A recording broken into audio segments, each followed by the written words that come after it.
Le procureur de la République près la Cour de répression des infractions économiques et du terrorisme, criait, est monté au créneau ce jeudi 4 mars 2021 après l'arrestation de l'ancienne ministre Rokia Madougou mercredi 3 mars à Porto Novo.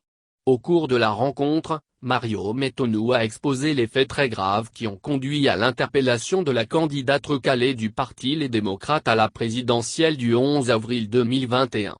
Lire sa déclaration. Communiqué de presse. Le 3 mars 2021 vers 19 h, Madame Rokia Madougou a été interpellée par la police républicaine. L'intéressée avait été gravement mise en cause dans une procédure d'enquête ouverte le vendredi 26 février 2021 contre les nommés Ibrahim Mamatouré, colonel de l'ex-gendarmerie à la retraite et Georges Saka. À l'étape actuelle, les faits ainsi qu'ils ressortent de la procédure d'enquête se présentent comme suit. Disqualifiée de la course à l'élection présidentielle d'avril 2021, Madame Rokia Madougou et certains membres de sa formation politique ont, selon toute vraisemblance, formé le dessein de perturber le déroulement du prochain scrutin en perpétrant des actes de terreur de grande ampleur. Ainsi, le 24 février 2021 vers 22h30, Georges Saka qui se trouve être l'un des plus proches collaborateurs de Madame Rokia Madougou à Parakou, est entré en contact avec le colonel Ibrahim Mamatouré pour, dit-il, lui confier une mission très sensible et importante. Cette mission prévue pour se dérouler en plusieurs étapes devait commencer par le meurtre d'une autorité influente de la ville de Parakou sur un axe routier emprunté régulièrement par cette dernière.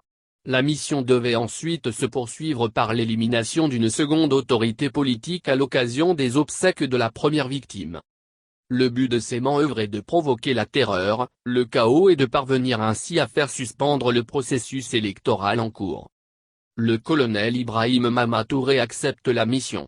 Les deux mis en cause définissent les modalités de la première opération avant de s'accorder sur son coût. La somme convenue est versée par Georges Saka au colonel Ibrahim Mamatouré dans la journée du vendredi 26 février 2021 peu avant 11 h.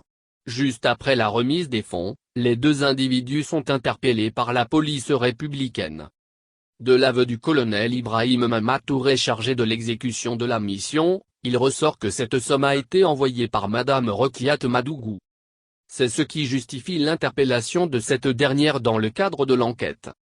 Il faut rappeler que l'atteinte volontaire à la vie des personnes, à leur intégrité, ou à leur liberté, ainsi que l'enlèvement ou la séquestration des personnes lorsqu'elle a pour but de contraindre indûment les pouvoirs publics à accomplir ce qu'ils ne sont pas tenus de faire ou à s'abstenir de faire ce qu'ils sont tenus de faire est qualifiée de terrorisme par les articles 161, 162 et 163 de notre code pénal. Je vous remercie. Fait en notre parquet le 4 mars 2021.